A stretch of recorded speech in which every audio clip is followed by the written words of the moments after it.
Hello, I'm Michelle. And I'm Lucy.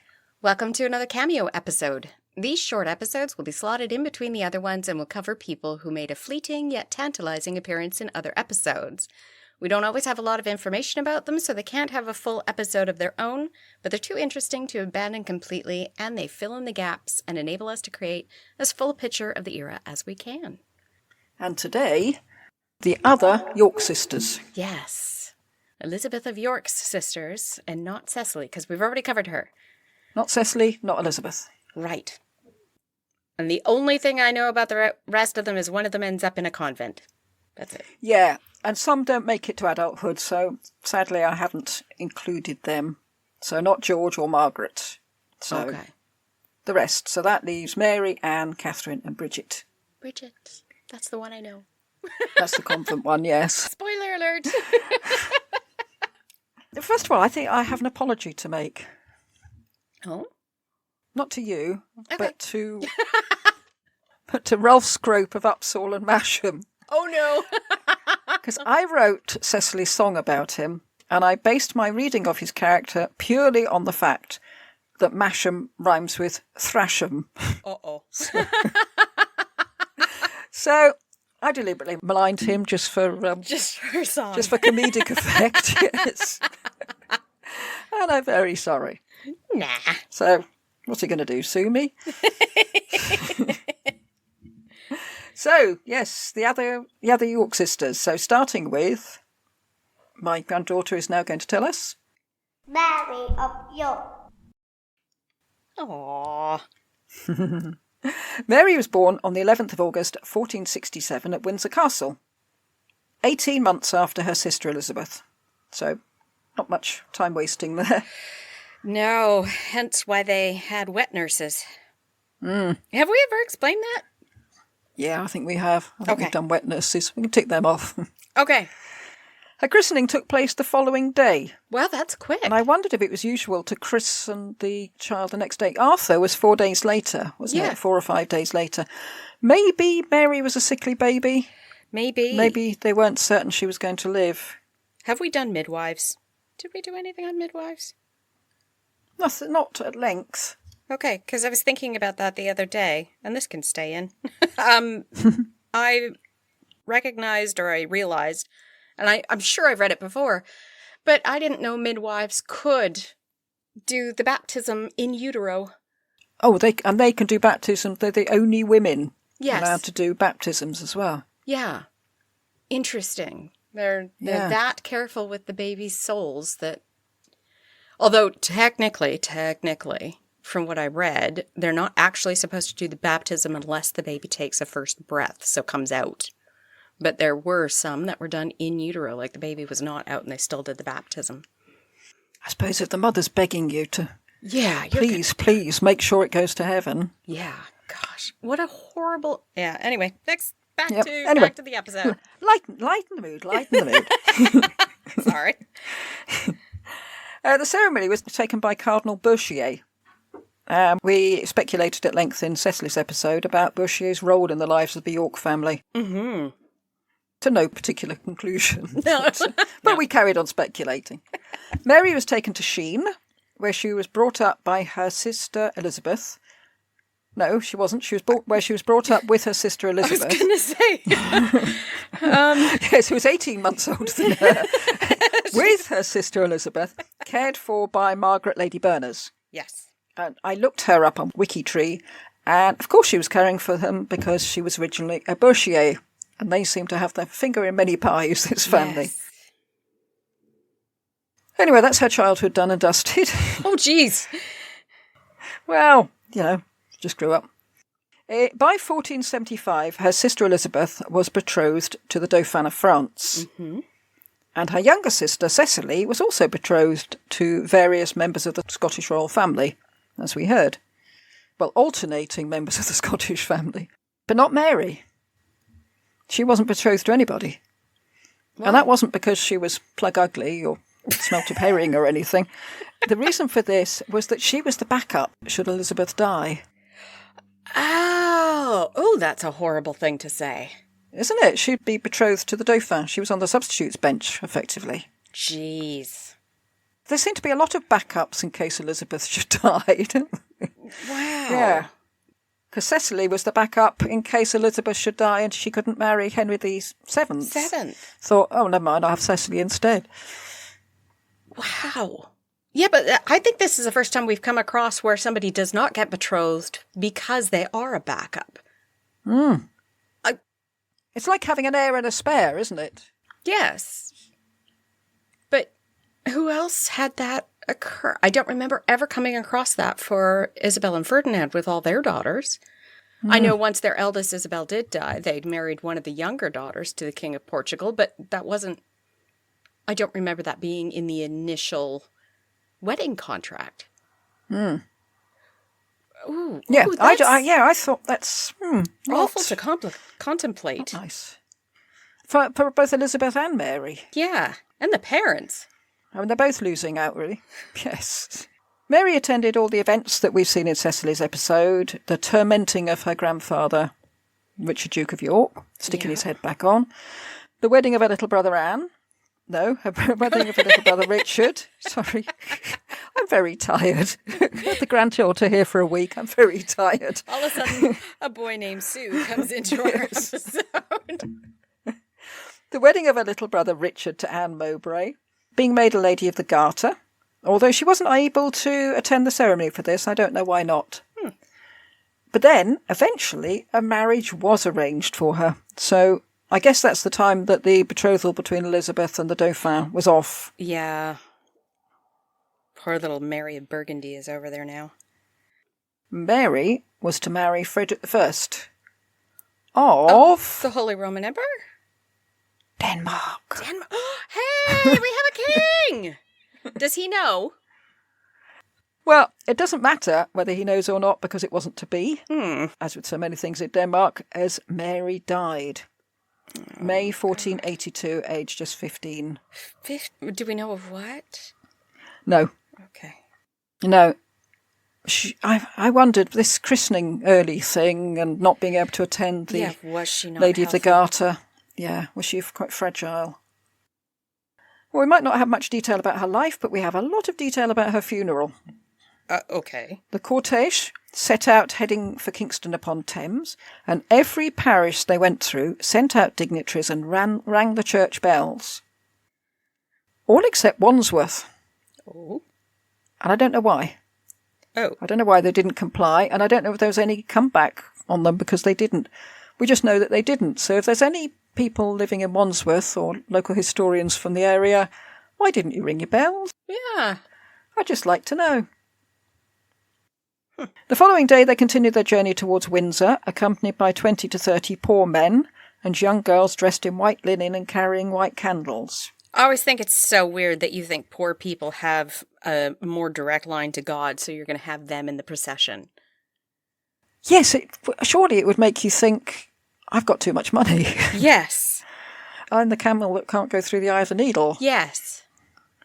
But I'm not going to give it away. No. Absolutely not. Do you see what they look like? Do you see what they have to do to survive? I'll stick with the money, thanks. Yeah, the money and the more time in purgatory. I'll just pay somebody to make prayers for me for the rest of eternity and I'll be good. Yeah, to make it all go away. Yeah. But she was buried next to her little brother George, who had died when he was just 2. Oh, gosh. Her tomb was opened in 1810 during excavations for a vault for George III, and her body was very well preserved. It had been wrapped in cerecloth, waxed cloth, and tied up with string. It seems like the sort of old-fashioned way of buying sausages. Oh, jeez. What a comparison. And was she in a lead-sealed coffin as well? Because that will help preserve as well. Yeah, well, she might have been, because you could still see she had long blonde hair and blue eyes, and her eyes were open.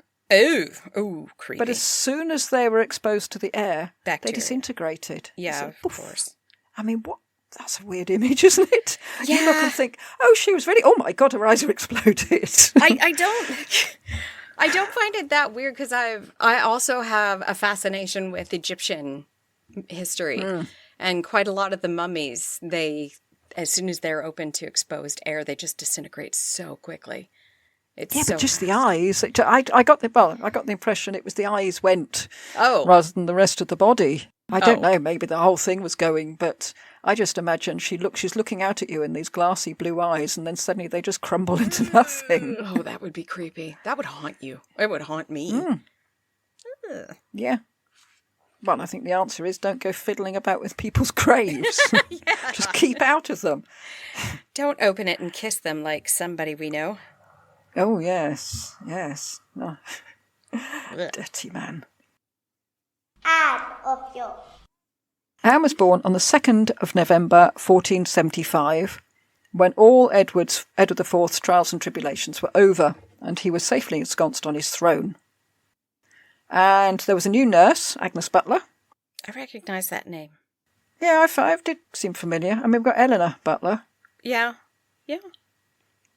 Okay. Anne was a new name for the English royal family, and Anne of York was the very first Princess Anne. Oh, really? Edward had a bit of a thing for St Anne because he reckoned that it was by her intervention that he got the throne. Oh. So, presumably, she was named after her. In 1480, when Anne was 5, Margaret, Duchess of Burgundy, arrived for her one and only holiday back in England. Yes. Margaret had several reasons for coming to England, as we heard in her episode, but one of them was to arrange the betrothal between Anne of York and Philip the Fair of Austria. Yeah. She lucked out that way. He was 3 years younger than Anne. Oh. So, just a little toddler. The initiative for this was said to have come from Maximilian, although I couldn't really see much benefit for him No. in it. I thought it was more likely a suggestion by Margaret of Burgundy. Maybe it's a way of having some of her family around her. Must have been quite lonely knowing that all the rest of the family was Happy together. Yeah. Yeah. The plan was that the marriage would take place when Anne was 12. Gosh. Her dowry was 100,000 crowns, and once she had her 12th birthday, Maximilian would pay 6,000 crowns a year to support the happy couple. Okay. No, he would. Yeah, He would. with Honest. all the money he Honest. had. He was so good with his money. Well, we know that Philip didn't marry Anne because he married Juana. So what happened? Well, as with so much that happened to this family, it all changed with the death of her father, Edward IV. I mean, Maximilian wanted his son to marry a princess. Yes, not a ex-princess. Yes, not a nothing. Even, is she nothing though? Because... Well, she's still a princess. And Richard because could still she's- use them. But I think from their side, they thought, I don't know, this is looking a bit dodgy. Especially, I suppose, when Edward V was sort of Shunted put aside. gently aside. And they made them illegitimate. So that might have been it. Yeah.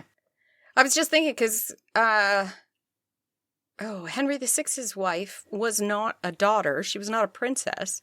Well, she was. She was the daughter of, quote unquote, King Rene, who never actually had his kingdom. So, Or any money. yeah. Inveterably skint, wasn't he? Yes. No money. No, actually, he didn't have... What was his kingdom? Naples. He was the supposed king of Naples, but there was somebody else who had Naples. Or And was it- Anjou. Anjou. Yeah. Yeah, he must have thought Christmas and birthday come together when they suddenly discovered she was going to marry an English king. Yeah. Thank you, Louis. But weird. Weird that he didn't keep up. Yeah, because he doesn't have any daughters, does he, Richard? He had a son who dies. He had a son. So he could have still used them for political alliances. I wonder why Oh. that didn't go forward. I'm pretty sure it must have come from the other side. They probably thought, no, Yeah. no, not worth it all sounds a bit sounds too dodgy over there. Don't know what's happening. Yeah, well, by the time she was 12, Anne wasn't in the court of Philip the Fair. She was with her sister and Henry VII. So it might seem odd to us that she'd live with her sister rather than her mother, but many children didn't grow up with their parents, as we've heard. And now she's at court. Yeah, and her sister being queen might have seemed the obvious candidate as someone to look after her. Yes. What is the age difference? 9 years. Okay. It's a fair distance. Yeah. Or difference, I should say. Yeah, well, if Anne is 12, then she's 21. Yeah. I wondered if Henry insisted that his sister-in-laws live close by. So he could keep an eye on them? Because he didn't entirely trust the family. Yeah. Good call. Or maybe I'm being cynical. Perhaps he just loved his sisters-in-law and wanted him near them. Of course. Anne was there when baby Prince Arthur was christened, and she was in the procession between Sir Richard Guilford and Sir John Turberville. I mentioned that because we came across the Turbervilles in Morton's episode. Yes. And his mum had been a Turberville, and that's where Hardy got the name for Tessa the D'Urbervilles, which I found rather... I don't know, I just like that fact. Mm-hmm. Anne was at the ceremony to invest Margaret Beaufort as Lady of the Order of the Garter in 1488. Anne's sisters, Mary and Cecily, had been invested with the honour in 1480, but Anne was never given that honour herself. Weird. Why? Again, that was because of the death of her father. What, because she's now considered illegitimate? She can't have it, but the other two don't get kicked out? No, I think it's more that Edward was very keen on this chivalric stuff. And Henry doesn't give a care. Henry, less so, yeah. Yeah. I mean, he gave it to his mum because, well, that's mum. Yeah. And She Mum... probably asked him for it. Yes. So he said, Asked. yes, Mum. Yeah, it wasn't an ask. Do you know what should happen next Wednesday? Yes, I've got my Lady of the Garter thing next Wednesday. Would you like to come? Yes. You do? Yes, you're going to arrange it. They stopped giving it to women for 400 years after Margaret. Oh, and then I want to know why. And Anne missed out. In November 1491, Anne was the chief mourner at her mother's funeral. And the role should have been played by her older sisters, but Elizabeth was awaiting the birth of a baby, and we're not sure where Cecily was. She was married to Viscount Wells, so maybe she was in confinement too. By this time, Anne was chief lady of the bedchamber, and it was a role vacated by Cecily when she got married. Anyway, she was 12, so it's high time she got married herself. 12, jeez. Yeah, well, she's going to find herself on the shelf if she's not careful. Yeah, isn't she? but head lady of the bedchamber already at 12? You don't know what you're doing. Well, you're probably your sister's companion, I should think, as much as anything, aren't you? Yeah. Do you want a 12-year-old around you? All the time? That's not a fun age to be around. I should think 12-year-olds were very different in those days. Probably. Well, the man chosen for her was Lord Thomas Howard. Really? The son of the Earl of Surrey. Okay. And it's possible this is the second time she'd been betrothed to him. The previous time may have been in Richard III's reign. The Howards weren't as powerful as they would become under Henry VIII. But I would have thought that he was a much better bet than the man Cecily was given. Rolf Scrope of Upsall and Masham. Yeah. The Howards had been up there under Edward IV and Richard III. And Richard made Howard Senior, John, Duke of Norfolk, and Howard Junior, Thomas, Earl of Surrey. And that was our Thomas's father. Mm-hmm. And that's when Thomas and Anne might have been betrothed before. However, following Bosworth, the Howards were attainted, and Thomas's father was imprisoned. Our Thomas lived with his mother in one of her properties, one that wasn't affected by the attainder. Well, apart from the humiliation, I suppose, but not financial. His mother was Elizabeth Tilney. Oh! And many years ago, someone asked us to do an episode on Elizabeth Tilney. Yeah, we couldn't find anything. We'll try and do a cameo episode on her because, we've been asked specially, but all the cameo episodes are sort of sorted until Valentine's Day, but we will try and get it done before the end of the season. Thomas Howard Sr. spent 3.5 years in the Tower, but he made it clear to Henry that he'd be happy to follow whoever. So, he wasn't fussed. Yeah. So Henry released him and returned some of his lands. He should have become Duke of Norfolk, but Henry told him not to push his luck. Earl of Surrey was ample sufficiency. And it just goes to show how accommodating these noble families will be if given the chance to marry into the monarchy. And Anne is still the monarchy. Yeah. She may not be the daughter of the king, but she's the sister of a queen, so... And she's a sister-in-law of a king. Yeah. Thomas's dad wasn't yet in a position to hand over land or money to the young couple. Queen Elizabeth couldn't provide a dowry for Anne, as she had for her other sisters, since Henry wouldn't hand over to her the 10,000 marks promised to her by her family. Yeah. Henry was not that great for that. No, I wonder what the excuse was, or whether he just postponing it, kept kicking this can down the road and saying, yeah, I'll get on with it, I'll do it, stop nagging. Yeah, but he's supposed to be in love with his wife. He was monogamous, at least. And then he doesn't give her the same amount as every other queen got to live on, so she was constantly scrimping and saving her entire life as a queen. And trying to finance all her sisters. Yes. Yeah. Not very nice guy. No? Could you imagine if we turn over history and discover he's gay? The reason he's monogamous is because he didn't even want her. Oh, that would be bad.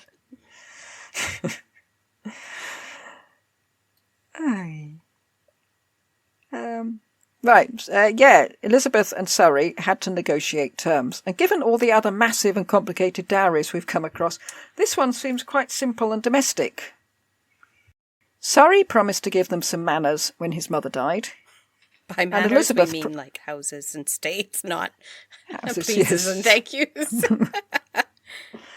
And Elizabeth promised to pay £120 a year, plus 20 shillings a week to keep Anne and Thomas in victuals, clothes and servants. It's so crazy how they get so specific. Not just the pounds, but the shillings as well. Well, these are entered into the accounts, quote, March 1503, item to my Lord Howard for the diets of my Lady Anne for the year ending at Michaelmas just past, unquote. Diets, really? Diets. I mean, you really feel that Henry could have chipped in a few groats, surely. But diets are usually meetings at this point. They're not... No, they mean diets as in what she's eating. Really? Okay. We've come across it before, yeah. And I wondered if 20 shillings a week would be enough, since we have the menus for an average day's food at the Howard household. Okay. And again, it's hunt the vegetable time. Breakfast. Boiled capon, beef, mutton and chicken. Dinner. Boiled capons, beef, mutton, swan, pig, veal, and a custard. For the first course. Second course, chicken, pigeon, hare, quail, pasties of venison, a tart, nuts and pears. Supper. Mutton, beef, calf's feet, and yet another capon. So that's a lot of capons. Yeah. Do they just not write down the vegetables, or are they actually not eating any? I don't know, they put down the nuts and pears. Yeah, true. That does not sound appetizing to me at all. No, you must sit down to it again and think, oh, God, not more meat. Yeah, more capons. Can we have something other than capons? Anything? Sorry, I'll take grass. Yes, can I just have a salad? Yeah. For the first years of their marriage, Anne was living with the in-laws. And she and Thomas had 4 children, Muriel, Catherine, Henry and Thomas. When you see a name like Muriel, you sort of grab hold of it, don't you? You think, yeah. Oh, at last, one we can remember. Yeah. And it's not like all the others. Well, none of them survived infancy. Oh. In fact, only Thomas lived long enough to be baptised. Oh. The marriage wasn't a happy one, we're told. Thomas had an affair with Anne's lady-in-waiting, Bess Holland. And from all I've read about Thomas Howard, he was a thoroughly unsavoury character. Oh. And no doubt we'll be covering him later.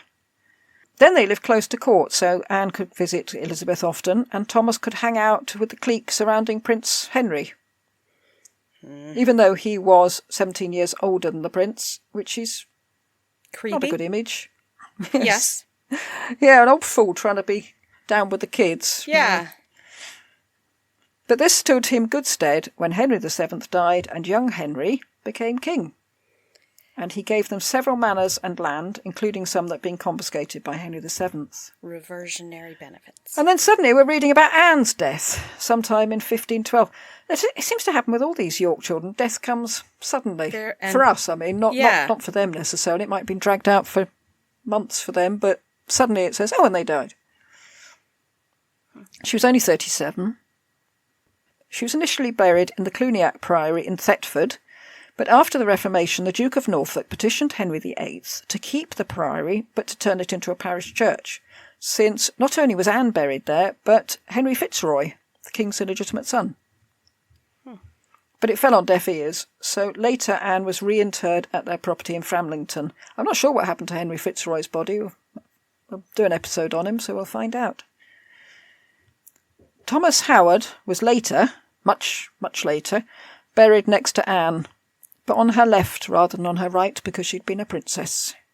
Ha ha! Catherine of York. She's an interesting one. She was born in August 1479, soon after her little brother George had died. Yet another nurse, Joan Colson.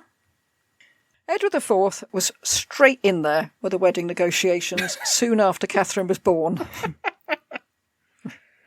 And the lucky man was to be Ferdinand and Isabella's son, Juan. Juan! He does not marry her. He doesn't. And he was a year older than Catherine, so just a baby. Good age. I'm not sure why this arrangement was called off. Presumably it was the death of Edward IV again, scuppered the marriage plans. All of a sudden, you are not worth anything. And it might have been that Ferdinand and Isabella preferred the sort of tit-for-tat arrangement that he had with Maximilian, because neither of them had to pay any dowries. So, that had to be quite... If you got daughters, that's probably quite useful. Yes. You think, okay, we don't have to worry about that one. That's fine. Catherine was 4 when her father died, and later she moved into the court with her sister Elizabeth. Negotiations were set in motion with James III for Catherine to marry James, Marquis of Ormond and Earl of Ross. And he was the younger son of James III. James III's older son was the future James IV.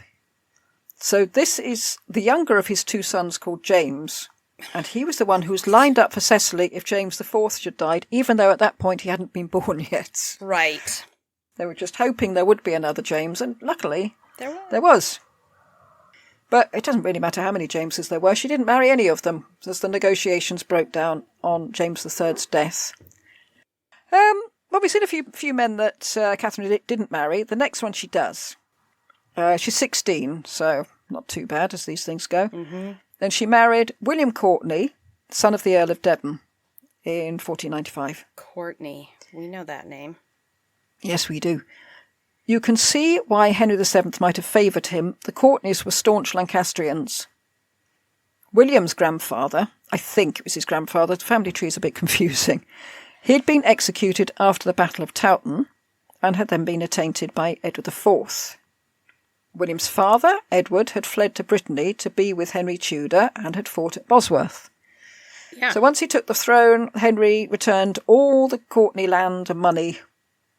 Although, given how the Courtenays had been treated by Edward IV, I wonder what they thought about William marrying one of his daughters, or whether, let bygones be bygones. I don't know. Or it's just a one-up, like, haha, we get your daughter. Maybe. They had 3 children. Novelty value with these names. Henry, Edward, Margaret. Oh. In 1497, they were both in Exeter, along with some other Courtenays, including another William Courtenay of Powderham Castle. And I mention that because anyone who knows Devon might be assuming these are the Courtenays of Powderham Castle. No, that was another part of the family. Okay. It's quite famous, Powderham Castle, because they put on concerts and things there, big rock concerts. Perkin Warbeck arrived and besieged Exeter. And way back when we did the Perkin episodes, we wondered what Catherine would have thought of this, since he might have been her brother. Yes. We'll never know what any of the family thought of Perkin. Wouldn't that be... It's what you love about history because you don't know it, but it's what you don't like about history because you don't know it. I think this is the most infuriating thing. Yes. You think, you're all there. There's loads of you. Yes. Loads of you York people. Just one of you. Say yes or no. Write it down. Yeah. William Courtenay was told by Henry VII to chase Perkin and track him down. And we were wondering whether Catherine would sort of hope he'd get away, just in case. They then moved to Newgate in London, where William was in daily attendance on the King, and Catherine could visit Elizabeth. So it's all lovely. The kids are growing up. William is well ensconced in the court. Catherine has her sisters around her. Yeah. And her children. Nice. So why... You can tell there's a however or a but coming up. Always.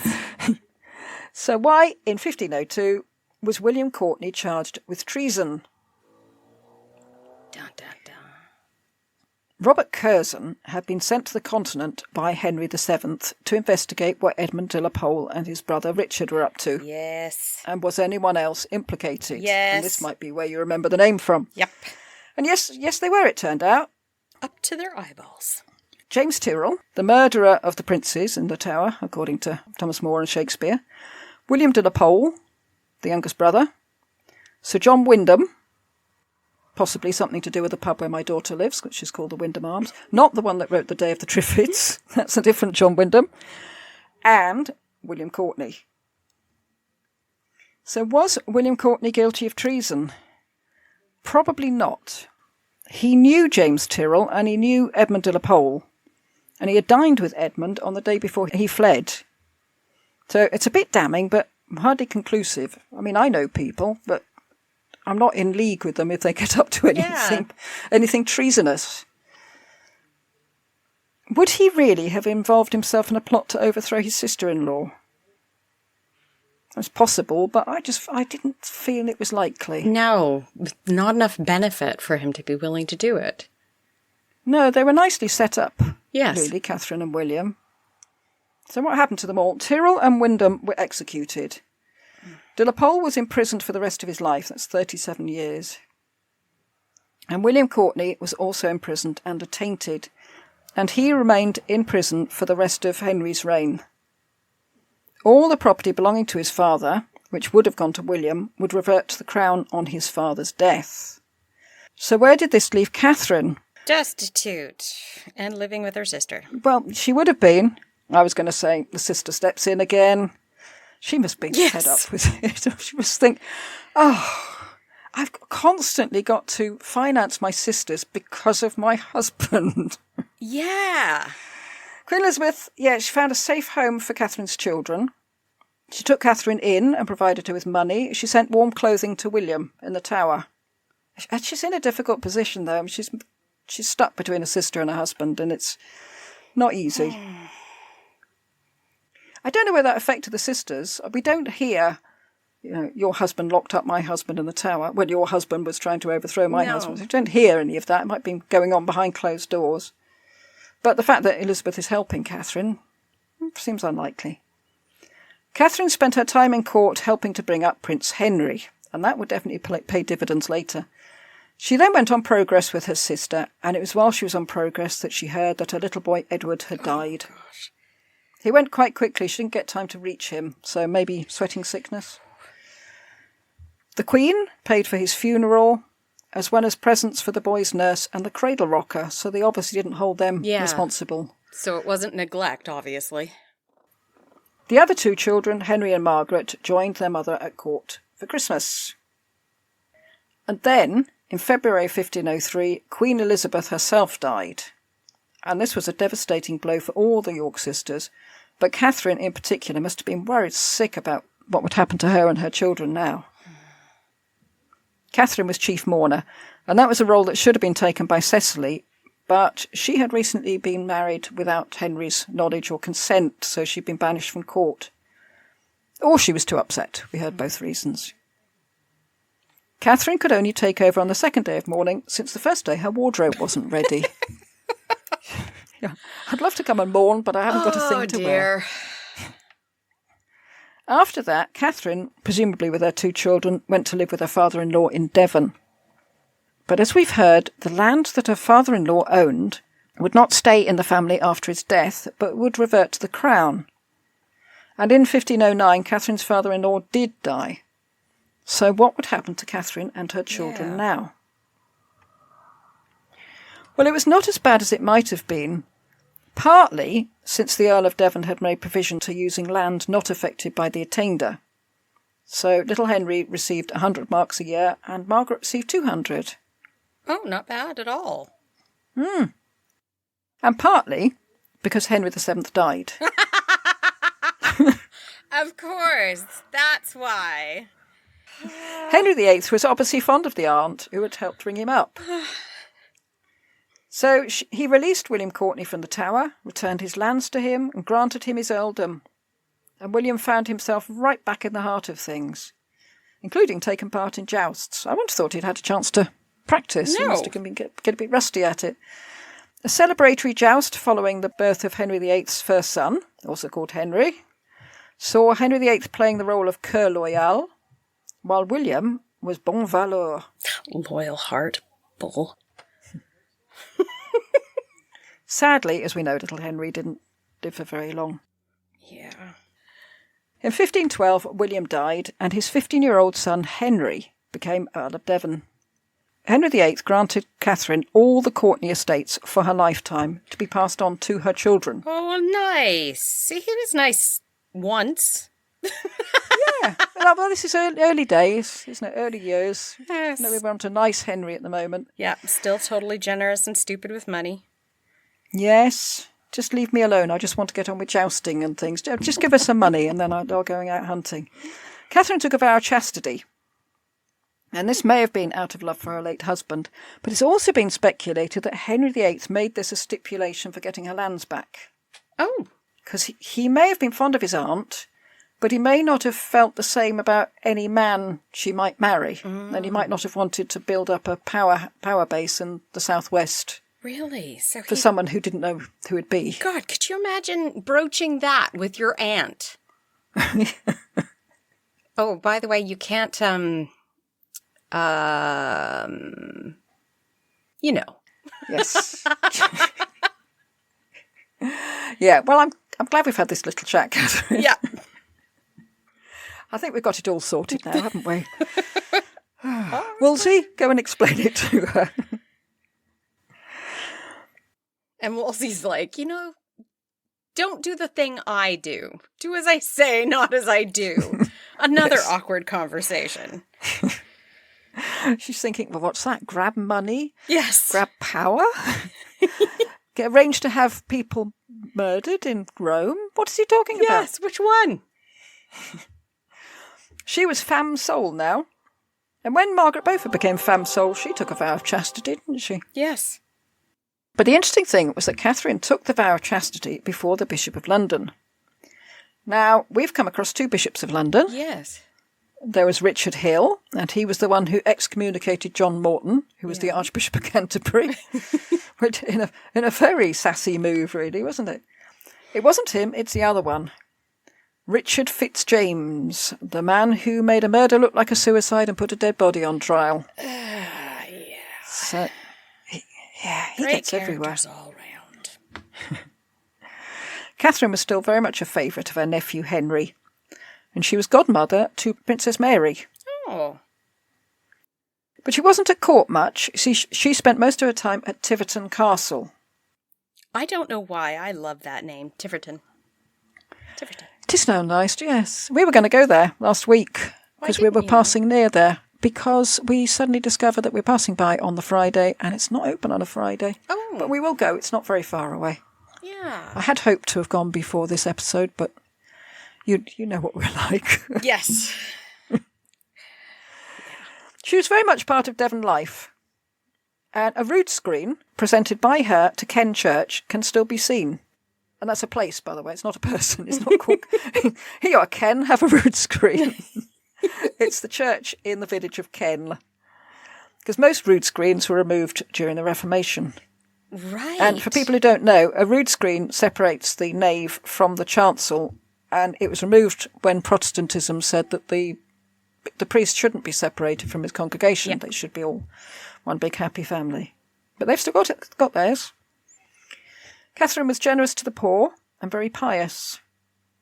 And we can get some idea of the size of her household in Tiverton Castle, or there were just some very, very greedy people.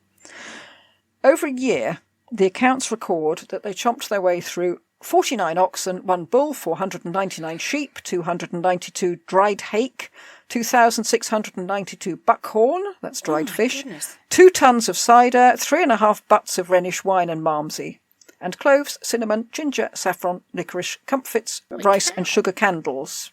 And I looked up sugar candles. You can make candles with sugar, apparently. It makes the place smell of biscuits, but I'm not sure if that's what they meant in Tudor times. So if anyone knows what sugar candles... Yeah. That sounds lovely. It does, but I don't know if that's the Tudor sugar candles or whether that's just something you can do now. She had 3 jesters, so either she was in need of cheering up or she just liked a jolly good laugh.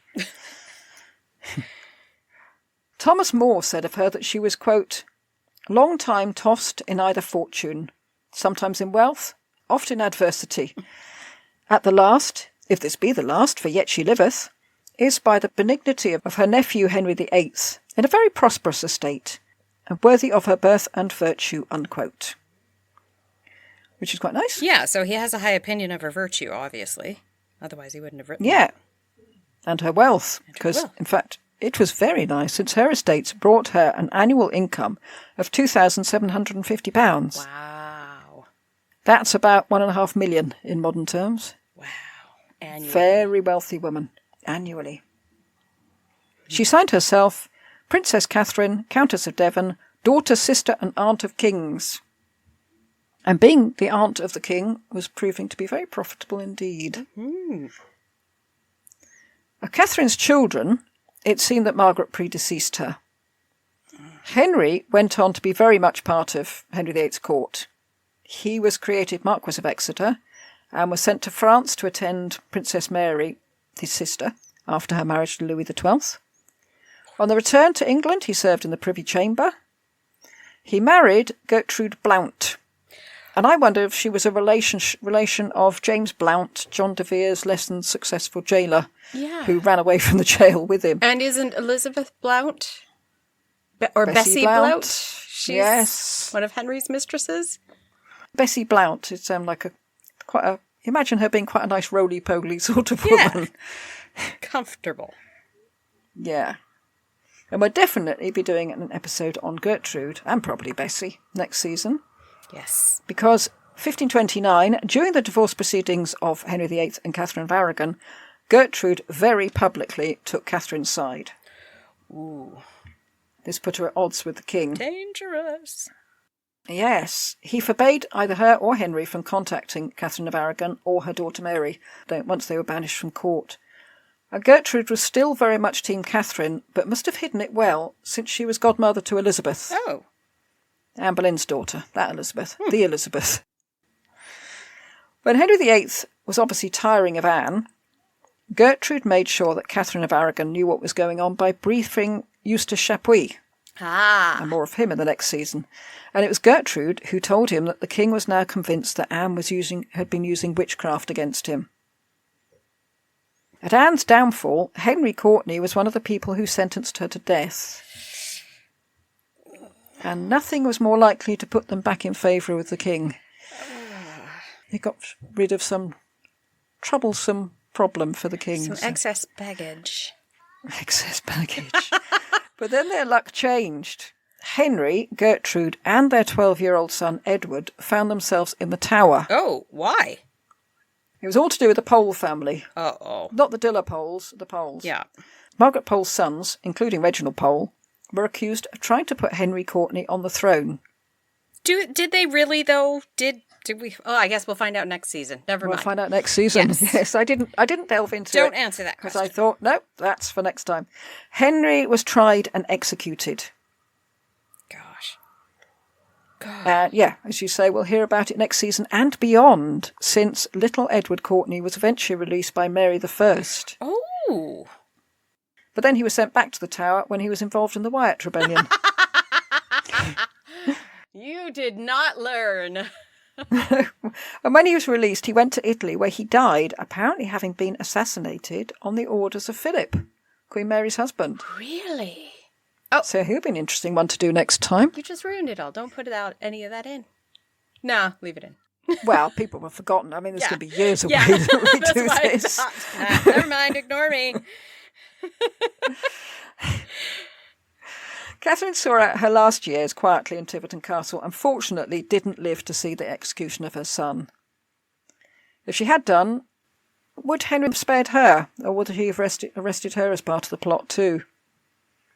But she died on the 15th of November, 1527. The chief mourners were Lady Carew, about whom, again, more next season, and Sir Piers Edgecombe, presumably a relative of our Richard Edgecombe, who threw his hat in the river. At the age of 49, Catherine was the longest-lived of Edward IV's children by over a decade. Wow, how sad is that? It's not great, 49. Bridget of York. The other one I knew about. Bridget, the last child of Edward IV and Elizabeth Woodville, was born on the 10th of November. They all seem to be born in November because I'm having trouble saying it. 1480. And she was carried to her christening by Margaret Beaufort, assisted by Thomas Marquis of Dorset. I don't know why Margaret needed assistant, whether Bridget was a particularly hefty baby or something, I don't know. But her godmothers were her eldest sister, Elizabeth of York, and her grandmother, Cecily Neville. Her nurse was Elizabeth Darcy, and Elizabeth of York must have been fond of her since she brought her back to look after her own children. But again, 2 years later, Edward IV died. So Bridget must have had a very vague memory of him, if any. We're not sure where she was throughout her childhood. She spent some of it in sanctuary with her family. But after that, we're not sure whether she was in the household of Anne Neville, Richard III's wife, or whether she was with her mother. However, when Elizabeth Woodville retired, was sent to live in Bermondsey Abbey, Bridget was only 10. Mm-hmm. There's quite a long span between all these children, because there were a lot of them, and a few in between that didn't live. She was put in the care of the nuns at Dartford Priory. Why? And this may have been the plan right from the beginning, because Edward IV was particularly keen on this priory. And he might always have planned for his daughter to go there, because most families set one child aside for the religious life, An obligate, I believe. Yes. Or oblate, I can't remember. But he couldn't choose either of his sons, because he only had an heir and spare, so, yeah.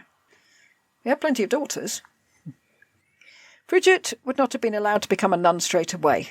She'd just have been a ward, because you need to be at least 13 to make that important decision that's going to affect your entire life. At 13. Yeah. It wasn't just a nunnery, it was a place of learning, because some wealthy families sent their children there to be educated. Queen Elizabeth paid for Bridget's maintenance while she was in the convent. Of course. Yet another one she's forking out for. It must have been a hard life for a young girl. The meals often consisted of bread and water, and there was a ludicrous amount of fasting, which is not what you want when you're reaching puberty, really. Yeah. Very bad for you. Meals were taken in silence while listening to devotional reading. Time not taken up with praying would be used for sewing. So a really grim childhood. Yeah. We shouldn't get the idea that her whole life was spent within those convent walls. She was allowed out for exciting, fun-loving things like nursing her mother when she was ill and attending her funeral. Jeez. Oh, the poor little girl. Yeah. There is a story attached to her that she might have had a daughter, Agnes. What? This is largely based on the fact that Queen Elizabeth funded a girl called Agnes. But it could just as easily be that Elizabeth met Agnes when she was visiting Bridget in the convent, liked her and wanted to help her. Yeah. It wouldn't have been impossible for Bridget to have had a child, though, because boys as well as girls were educated in the convent. But really? I don't know. I didn't take to that idea. No. There'd be no time. Yes, what between fasting, sewing and praying. Yeah. We're not sure when she died, so I'm afraid that's it for the life. Oh, of course. Some say 1517. Thomas More thought she was dead by 1513. She was certainly dead by the time the priory was dissolved on the orders of Henry VIII. So not much to say about a life spent in a convent. Do you think it would have been dissolved if she was still alive? He did seem to just plough his way through, didn't he? Yes. Yes, he did. Well, another thing to look at next season. And that's the story of the Sisters of York, and their lives were roller coasters, apart from Bridget's, which was just dull. Yeah, it's sad. And we'll come back to several of the people mentioned in this episode, since history has a habit of going on and on and on. And on and on. And they left people behind, so... Yeah, we'll pick up their stories in a while. Well, a couple of years maybe, at the earliest. Yeah. That was actually really interesting, even though we didn't have that much information about them. To see that they could go from princesses to be in that much trouble in their own kingdom is quite surprising. And they all led quite different lives. Once they got through the being in sanctuary bit, and it all depends on who you get married to, doesn't it? I mean... Yes, it does. Some of them seem to be relatively happy marriages. Some of them less so. Some of them sound like they definitely not. Yes, nobody wants to marry Thomas Howard, I wouldn't have thought. We haven't had anything nice about the Howards yet. No, I think probably shouldn't hold your breath. Yeah. Not the best family when it comes to being nice. Ooh, if they have any descendants, I apologize. I'm sure it's worn off by now. Yeah. So, you've learned your lesson. That is the York Sisters. That's great. Thank you for listening. Goodbye. Goodbye.